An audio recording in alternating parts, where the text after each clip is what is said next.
हाँ जी बच्चे, ਆਪਾਂ ਅੱਜ ਸ਼ੁਰੂ ਕਰਾਂਗੇ ਸਾਡਾ ਇਕਨੋਮਿਕਸ ਦਾ ਫਰਸਟ ਲੈਸਨ। ਇਕਨੋਮਿਕਸ ਹੁੰਦੀ ਕੀ ਹੈ, ਇਹਦੇ ਕਿੰਨੇ ਟਾਈਪਸ ਆ, ਠੀਕ ਆ।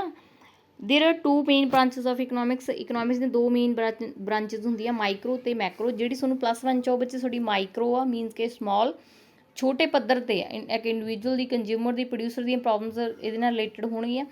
ਮੈਕਰੋ ਜਿਹੜੀ ਹੋਊਗੀ ਉਹ ਤੁਸੀਂ +2 ਚ ਪੜੋਗੇ, ਠੀਕ ਆ। हाँ जी, वट इज़ इकनॉमिक्स। इकनॉमिक्स होंगी की है बच्चे, economics refers to subject which studies economic aspect of human activities. Means कि ये सानू की आ, जिन्ने भी असीं इकनॉमिक एक्टिविटीज़ करते हैं, इकनॉमिक एक्टिविटीज़ बच्चे किहड़ियां हुंदियां जिहड़ियां असीं पैसा कमाउण लई करदे, उन्हां बारे असीं की आ इकनॉमिक्स विच पढ़दे हां। उहनूं उस सबजैक्ट नूं असीं की कहने आ बच्चे, इकनॉमिक्स, ठीक आ।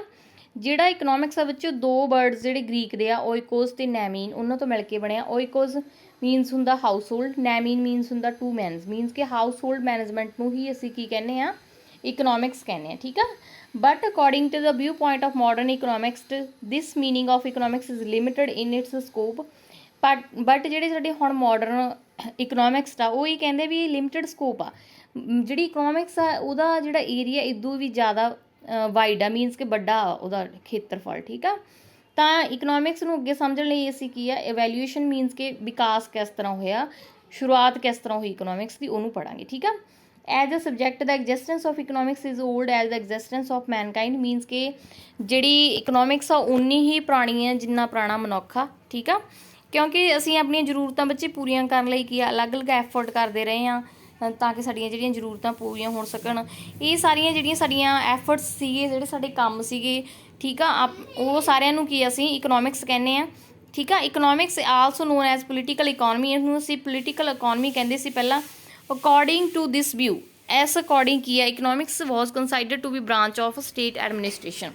ਇਹਨੂੰ ਕੀ ਅਸੀਂ ਸਟੇਟ ਐਡਮਿਨਿਸਟ੍ਰੇਸ਼ਨ ਵੀ ਕਹਿੰਦੇ ਸੀ ਪਿਛਲੇ ਜ਼ਮਾਨਿਆਂ 'ਚ।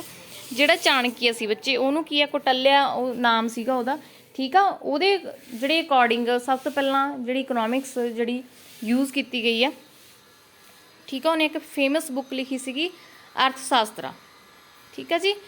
ਇਸ ਤੋਂ ਅੱਗੇ ਪਲੇਟੋ ਤੇ ਜਿਹੜੇ ਐਸਟੋਟਲੇ ਸੀਗੇ, ਇਹਨਾਂ ਨੂੰ ਵੀ ਬੈਸਟ ਜਿਹੜੇ ਇਕਨੋਮਿਕਸ ਮੰਨਿਆ ਗਿਆ ਵਾ, ਠੀਕ ਆ। ਅਤੇ ਪ੍ਰੈਜੈਂਟ ਜਿਹੜਾ ਸਭ ਤੋਂ ਜਿਹੜਾ ਸਾਡਾ ਹੁਣ ਮਾਡਰਨ ਇਕਨੋਮਿਕਸ ਦਾ ਫਾਦਰ ਮੰਨਿਆ ਜਾਂਦਾ, ਉਹ ਸਾਡਾ ਐਡਮ ਸਮਿਥ ਨੂੰ ਮੰਨਿਆ ਜਾਂਦਾ, ਠੀਕ ਆ। ਇਸ ਤੋਂ ਅੱਗੇ ਹੋਰ ਵੀ ਜਿਹੜੇ ਬਹੁਤ ਸਾਰੇ ਇਕਨੋਮਿਕਸਟ ਆਉਂਦੇ ਆ, ਇਹਦੇ ਵਿੱਚ ਅਲਫਰਡ ਮਾਰਸ਼ਲ, ਠੀਕ ਆ, ਲਾਇਨਲ ਰੋਬਨਸ, ਪ੍ਰੋਫੈਸਰ P.R. ਸੈਮੂਅਲਸਨ, ਇਹ ਸਾਰੇ ਜਿਹੜੇ ਸਾਡੇ ਸਾਰੇ ਆ, ਇਹ ਕੀ ਆ, ਇਕਨੋਮਿਕਸਟ ਫੇਮਸ ਜਿਹੜੇ ਜਿਨ੍ਹਾਂ ਨੇ ਸਾਨੂੰ ਕੀ ਆ, ਇਕਨੋਮਿਕਸ ਸਬਜੈਕਟ ਦਿੱਤਾ। ਡੈਫੀਨੇਸ਼ਨ ਆ ਜਿਹੜੀ ਇਕਨੋਮਿਕਸ ਦੀ ਅਲੱਗ-ਅਲੱਗ ਤਰੀਕਿਆਂ ਨਾਲ ਹੋ ਸਕਦੀ ਹੈ, ਮੀਨਸ ਕਿ ਅਸੀਂ ਇਹਨੂੰ 4 ਭਾਗਾਂ 'ਚ ਵੰਡ ਸਕਦੇ ਹਾਂ। ਫਸਟ ਜਿਹੜਾ ਸਾਡਾ ਵੈਲਥ ਡੈਫੀਨੇਸ਼ਨ ਆ, ਸੈਕਿੰਡ ਸਾਡਾ ਮਟੀਰੀਅਲ ਵੈਲਫੇਅਰ ਹੈ, ਠੀਕ ਆ।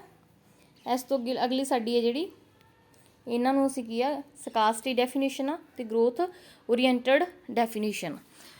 ਜਿਹੜੀ ਵਿੱਚ ਜਿਹੜੀ ਵੈਲਥ ਡੈਫੀਨੇਸ਼ਨ ਆ, ਉਹ ਐਡਮ ਸਮਿਥ ਬਾਰੇ ਦਿੱਤੀ ਗਈ ਹੈ, ਜਿਹੜੀ ਉਹਨੇ ਆਪਣੀ ਬੁੱਕ 'ਚ ਸੀਗੀ, an inquiry into nature and causes of wealth of nation, ਠੀਕ ਆ। ਤਾਂ ਕਰਕੇ ਇਹਨੂੰ ਆਪਾਂ ਫਾਦਰ ਵੀ ਕਹਿੰਦੇ ਹਾਂ ਇਕਨੋਮਿਕਸ ਦਾ। ਇਹ ਧਿਆਨ 'ਚ ਰੱਖਿਓ ਵੀ ਇਕਨੋਮਿਕਸ ਦਾ ਫਾਦਰ ਕਿਹਨੂੰ ਕਿਹਾ ਜਾਂਦਾ ਵਾ, ਐਡਮ ਸਮਿਥ ਨੂੰ, ਠੀਕ ਆ। ਅਕੋਰਡਿੰਗ ਟੂ ਦਿਸ ਵਿਊ ਕੀ ਸੀਗਾ ਬੱਚੇ, economics is the study of those activities which are related to the wealth. Means ਕਿ ਜਿੰਨੀ ਵੀ ਧਨ ਨਾਲ ਰਿਲੇਟਡ ਚੀਜ਼ਾਂ ਵਾ, ਮੀਨਸ ਕਿ ਸਾਡੀਆਂ ਫਿਜ਼ੀਕਲ ਗੁੱਡਸ ਆ, ਜਿਵੇਂ ਸਾਡੀਆਂ ਕਾਰਾਂ ਹੋ ਗਈਆਂ, ਕੋਠੀਆਂ ਹੋ ਗਈਆਂ, ਠੀਕ ਆ, ਹੋਰ ਜੋ ਸਾਡੇ ਕੋਲ ਧਨ ਆ, ਦੌਲਤ ਆ, ਉਹ ਸਾਰੀਆਂ ਚੀਜ਼ਾਂ ਕੀ ਹੈ, ਜਿਹੜੀ ਸਾਡੀ ਇਕਨੋਮਿਕਸ ਦੀ ਸਟੱਡੀ ਕਰਦੀਆਂ, ਉਹਨੂੰ ਕਹਿੰਦੇ ਸੀ ਅਸੀਂ ਇਕਨੋਮਿਕਸ।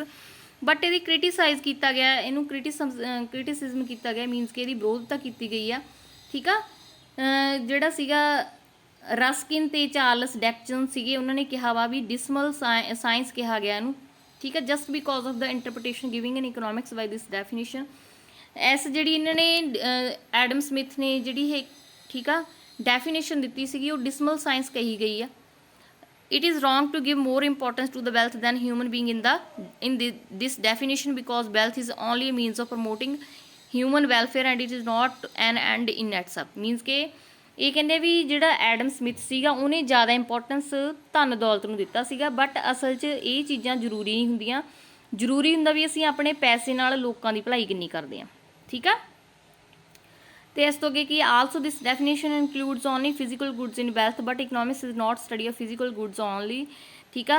ਇਹਦੇ ਵਿੱਚ ਸਿਰਫ ਅਸੀਂ ਜਿਹੜੀਆਂ ਇਕਨੋਮਿਕਸ ਵਿੱਚ ਫਿਜ਼ੀਕਲ ਗੁੱਡਸ ਬਾਰੇ ਹੀ ਨਹੀਂ ਪੜ੍ਹਦੇ, ਬਲਕਿ ਅਸੀਂ ਸਰਵਿਸਿਜ਼ ਵੀ ਇਨਕਲੂਡ ਕਰਦੇ ਹਾਂ। ਤਾਂ ਕਰਕੇ ਜਿਹੜੀ ਐਡਮ ਸਮਿਥ ਦੀ ਡੈਫੀਨੇਸ਼ਨ ਆ, ਉਹਨੂੰ ਕ੍ਰਿਟੀਸਾਈਜ਼ ਕੀਤਾ ਗਿਆ।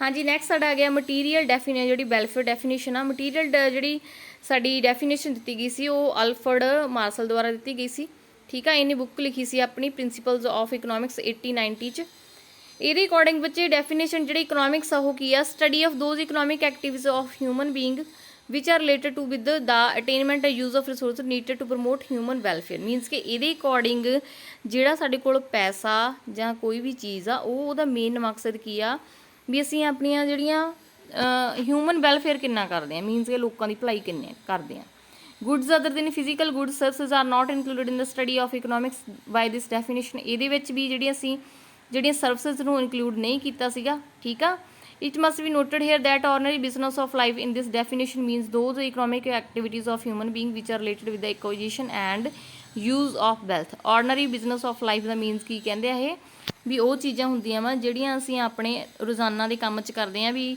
ਜਿਹੜੇ ਕੰਮ ਅਸੀਂ ਪੈਸਾ ਕਮਾਉਣ ਲਈ ਕਰਦੇ ਹਾਂ ਠੀਕ ਹੈ ਐਕੁਜੀਸ਼ਨ ਤੇ ਯੂਜ਼ ਧਨ ਖਰਚਣ ਜਾਂ ਕਮਾਉਣ ਲਈ ਕਰਦੇ ਹਾਂ ਕ੍ਰਿਟਿਸਿਜ਼ਮ ਬੱਚੇ ਰੋਬਨਸ ਜਿਹੜਾ ਉਹਨੇ ਕੀ ਕ੍ਰਿਟੀਕਲ ਜਿਹੜਾ ਇਹਨੂੰ ਕ੍ਰਿਟੀਸਾਈਜ਼ ਕੀਤਾ ਵਾ ਰੋਬਨਸ ਕੀ ਕਹਿੰਦਾ ਵਾ Robbins is of the view that economics is not social science, rather it is a human science which is study of all the human beings whether they are part of society or not. Robbins ਦੇ according ਜਿਹੜੀ economics ਆ ਉਹ ਇੱਕ social science ਨਹੀਂ ਹੈਗੀ ਬਲਕਿ ਇੱਕ human science ਆ ਮੀਨਸ ਕਿ ਇਹਨੂੰ ਅਸੀਂ ਸਮਾਜਿਕ ਸਿੱਖਿਆ ਨਹੀਂ ਕਹਿ ਸਕਦੇ ਇਹਨੂੰ ਅਸੀਂ ਮਨੁੱਖੀ ਜਿਹੜੀ ਸਿੱਖਿਆ ਉਹ ਕਹਿ ਸਕਦੇ ਹਾਂ ਮਨੁੱਖੀ ਵਿਗਿਆਨ ਕਹਿ ਸਕਦੇ ਹਾਂ ਠੀਕ ਆ human welfare does not only depend upon the physical goods ਠੀਕ ਆ ਮੀਨਸ ਕਿ ਅਸੀਂ ਸਿਰਫ ਜਿਹੜੀਆਂ ਫਿਜ਼ੀਕਲ ਗੁੱਡਸ ਆ ਉਹਨਾਂ ਨਾਲ ਹੀ ਲੋਕਾਂ ਦੀ ਭਲਾਈ ਨਹੀਂ ਕਰ ਸਕਦੇ ਠੀਕ ਆ ਇਹਦੇ ਵਿੱਚ ਸਰਵਿਸਿਜ਼ ਵੀ ਇਨਕਲੂਡਡ ਹੁੰਦੀਆਂ ਵਾ ਅਤੇ ਜਿਵੇਂ ਅਕੋਰਡਿੰਗ ਟੂ ਰੋਬਨਸ ਦੇਰ ਆਰ ਮੈਨੀ ਸੱਚ physical goods like alcohol opium cigarette which are an adverse effect on human welfare. Marshall has given no explanation about ordinary business of life. Means ਕਿ ਰੋਬਨਸ ਕਹਿੰਦਾ ਵਾ ਵੀ ਫਿਜ਼ੀਕਲ ਗੁੱਡਸ ਵਿੱਚ ਇੱਕ ਐਲਕੋਹਲ ਵੀ ਹੋ ਸਕਦੀ ਆ ਓਪੀਅਮ ਵੀ ਹੋ ਸਕਦਾ ਸਿਗਰਟ ਵੀ ਹੋ ਸਕਦੀ ਹੈ ਜਿਹੜੀਆਂ ਸਾਡੇ ਲਈ ਹਾਨੀਕਾਰਕ ਹੁੰਦੀਆਂ ਤਾਂ ਅਸੀਂ ਇਹਨਾਂ ਚੀਜ਼ਾਂ ਨੂੰ ਇਹਨਾਂ ਫਿਜ਼ੀਕਲ ਗੁੱਡਸ ਨੂੰ ਅਸੀਂ ਕੀ ਆ ਜਿਹੜੀ ਇਹਨਾਂ ਵਿੱਚ ਇਕਨੋਮਿਕਸ ਵਿੱਚ ਕਾਊਂਟ ਨਹੀਂ ਕਰ ਸਕਦੇ ਠੀਕ ਹੈ ਬੱਚੇ ਆਈ ਹੋਪ ਤੁਸੀਂ ਇਕਨੋਮਿਕਸ ਦਾ ਮੀਨਿੰਗ ਕਿੰਨੇ ਟਾਈਪ ਦੀ ਹੁੰਦੀ ਹੈ ਇਕਨੋਮਿਕਸ ਅਤੇ ਇਹਦੀਆਂ ਡੈਫੀਨੇਸ਼ਨ ਜਿਹੜੀਆਂ ਦੋ ਅਸੀਂ ਪੜ੍ਹੀਆਂ ਠੀਕ ਆ ਐਡਮ ਸਮਿਥ ਅਤੇ ਜਿਹੜੀ ਅਲਫਰਡ ਮਾਰਸ਼ਲ ਦੀ ਪੜ੍ਹੀ ਆ ਇਹ ਤੁਹਾਨੂੰ ਸਮਝ ਲੱਗ ਗਈਆਂ ਹੋਣਗੀਆਂ ਨੈਕਸਟ ਵੀਡੀਓ 'ਚ ਅਸੀਂ ਇਹਦਾ ਨੈਕਸਟ ਟੌਪਿਕ ਕਰਾਂਗੇ